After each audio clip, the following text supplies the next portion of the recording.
আজকের পর থেকে আড়ংয়ে আর জীবনে কখনোই শপিং করতে যাব না। আমি আমার বাচ্চার জন্য গেছিলাম আজকে কয়েকটা জামা কাপড় কিনতে আড়ং। প্রথমেই বলি, আড়ংয়ের প্রোডাক্ট নিয়ে আমার কোনো কমপ্লেন নাই, কমপ্লেন তাদের নিয়মে। আড়ং থেকে বাচ্চাদের প্রোডাক্টগুলো আমি কেনাকাটা করি সবসময়ের জন্য। দেখেন বাবুটা পোশাকগুলো পেয়ে কতটা খুশি। একটা পোশাক ব্র্যান্ডে অনেক মানুষ চাকরি করে, একটা ব্র্যান্ড একদিনে তৈরি হয় না। তাই আমি চাই না আমার ভিডিও দেখে আমার মতো যদি কেউ কষ্ট না পেয়ে থাকেন তাহলে আড়ং বয়কট করুন। কিন্তু আমার সাথে যেটা ঘটে গেছে আজকে আপনাদের সাথে সেটাই শেয়ার করব। একটা নিয়ম তৈরি করতে গেলে হুটহাট করে কোন ল থেকে নিয়ম বের করে এনে প্রতিটি পোশাক ব্র্যান্ড যদি এভাবে নিয়ম তৈরি করে তাহলে কাস্টমারদের অবস্থা কেমন হবে আপনারা ভালো করেই জানেন। আমার একটা ব্র্যান্ড আছে, সেটা হচ্ছে বিকে ফ্যাশন।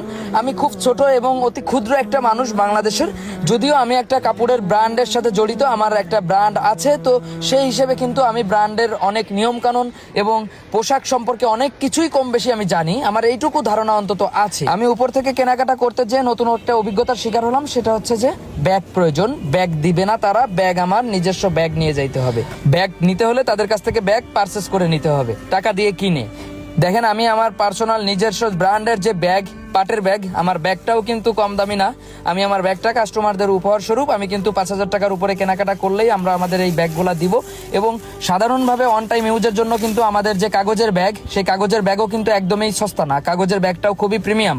এক কথায় আড়ং এর আগে যে ব্যাগগুলা দিত সেগুলা ভালো খারাপ না, প্রত্যেকটা মানুষ কেনাকাটা করার শেষে ব্যাগে করে কাপড় নিয়ে যেত। এখন বাসা থেকে বস্তা কইতে নিয়ে যায় কি আড়ং এ কেনাকাটা করতে যাবে মানুষ? শোরুমে ঢোকার পরে আমি তাদের একটা মাইকিং শুনতে পেলাম, সেটা হচ্ছে যে ব্যাগ টাকা দিয়ে কিনতে হবে, এই ব্যাগের প্রফিটের অংশ তারা গাছ লাগানোর কাজে দেশের জন্য ব্যয় করবে। কিন্তু আমি কাস্টমার হিসেবে আমার একটা কমপ্লেন, আমি কিন্তু আড়ং থেকে মিনিমাম 50-60 হাজার টাকার শপিং করছি, এমন দিনও গেছে। কিন্তু আর জীবনে কখনো আমি আড়ং থেকে শপিং করার ইচ্ছা পোষণ করব না। একটা অনিয়মের ফাঁদে ফেলে আমার কাছ থেকে 10 টাকা নেওয়ার সুযোগও আমি কাউকে দিতে চাই। জানি না বাংলাদেশের বুকে আমার মতো মানুষ থাকলেই বা কি, না থাকলেই বা কি, কিন্তু মানুষ হিসাবে যেতটুকু সচেতন হওয়ার দরকার বা সচেতন কথা বলার দরকার ততটুকু বলে যাই এবং সেই কথাগুলো বলে যাই। আপনারা জানেন ইতিমধ্যে আমার কিন্তু একটা ব্র্যান্ড আছে বিকে ফ্যাশন। এই বিকে ফ্যাশন ব্র্যান্ড কিন্তু আমি প্রতিনিয়ত মানবিকতার সাথে কিন্তু আগায় নিয়ে যাচ্ছি, ইনশাল্লাহ মানুষের ভালোবাসার সাথে আগায় নিয়ে যাচ্ছি।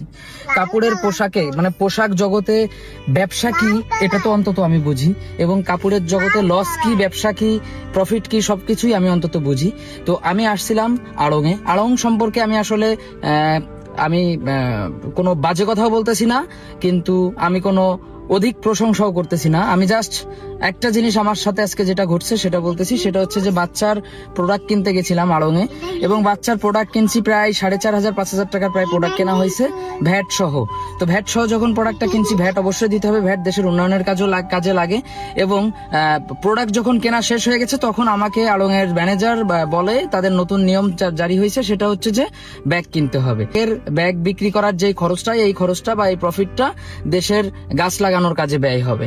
আচ্ছা, তো যদি গাছ লাগানোর কাজে ব্যয় হয় সেটা হচ্ছে নিজস্ব প্রফিট থেকে, সেটা থেকে একটা আলাদাভাবে ব্যয় হোক, তাতে কোনো মানুষের অবজেকশন নাই। কিন্তু এজ এ ভোক্তা, এক কাস্টমার হিসাবে আমার যে কমপ্লেন সেটা হচ্ছে যে আমি ব্যাগ নিতে ভুলে গেছি, এখন বাধ্যতামূলক ভাবে আমাকে ব্যাগ নিতে বাধ্য করানো হবে। এটা এক ধরনের আমার উপর একটা টর্চার বলে আমি মনে করেছি। অন্যদের উপর যাই হোক না কেন, অনেকেই হয়তো বা ব্যাগটাকে আপনারা সাধারণভাবে দেন, কিন্তু আমি আমার এই নিজস্ব ব্যাগ গাড়িতে ছিল, আমার নিজস্ব ব্র্যান্ডের, এই যে পাটের ব্যাগ। যাই হোক, ওনারা পাটের ব্যাগ বিক্রি করতেছে, আবার হচ্ছে বিভিন্ন ধরনের ব্যাগ বিক্রি করতেছে। আমি কিন্তু আমার ব্যাগটাকে কিন্তু গাড়িতে ছিল দেখে আমি কিন্তু 3 তলা থেকে নেমে গাড়ি থেকে ব্যাগ নিয়ে আমি কিন্তু বাচ্চার জন্য ড্রেস নিয়ে আসলাম। আমি বললাম তাইলে আমি ব্যাগ নিব না, আমাকে একটা অন টাইম ব্যাগ দেন, just on time bag. On time ব্যাগও দিল না, অন টাইম ব্যাগের জন্য ফুড আইটেম কিনতে হবে, মানে অন টাইম একটা ব্যাগ ভিক্ষাও দিল না। একটা অন টাইম ব্যাগ ছাড়া আড়ং থেকে পোশাক কি হাতে করে নিয়ে আসবে?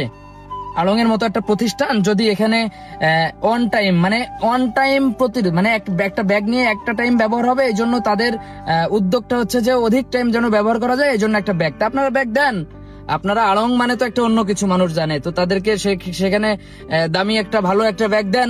আপনারা সেই ব্যাগটাও টাকাতে বিক্রি করতেছেন, তাহলে টাকাতে যেহেতু বিক্রি করতেছেন, আমরা পোশাক কেনার পরে যে একটা মিনিমাম একটা টিস্যু ব্যাগ বা একটা কাগজের একটা ব্যাগ, একটা সর্বনিম্ন যে ব্যাগটা পাইতাম, সেটা ছাড়া আমি পোশাকগুলো কিভাবে আনবো?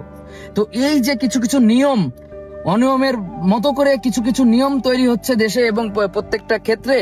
এইগুলা আসলে আপনারা কতটুকু যৌক্তিক বলে মনে করেন আমি জানি না, কিন্তু এই জিনিসটা আমার কাছে এতটাই খারাপ লাগছে, মানে আমি মাইন্ড এতটাই করছি যে আমার গা ঘামতেছে। আর প্রচুর পরিমাণে আমার খারাপ লাগছে যে একটা পোশাক ব্র্যান্ড থেকে যদি আমি পোশাক কিনি, তো সেই পোশাক ব্র্যান্ড থেকে ন্যূনতম একটা ব্যাগও পাবো না। তো ব্যাপারটা হচ্ছে বিভিন্ন এই যে বাজার করার মতো কিছু প্রতিষ্ঠান কিন্তু এরকম নিয়ম চালু করছে, এখন ভ্যাট উঠাই দিয়ে মাইকিং করতেছে যে ভ্যাট নাই। তো দিন শেষে মানুষই পস্তাবে, সাধারণ মানুষেরই সব ভোগান্তি, সকল ভোগান্তি সাধারণ মানুষের।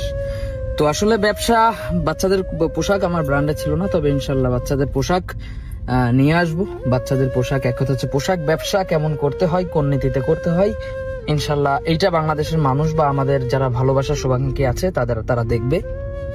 ব্যবসা আমিও ইনশাল্লাহ করব যদি আল্লাহ বড় করে। আজকের এই কথা, আজকের এই দিন নিয়ে যাব ওই দিনের কাছে।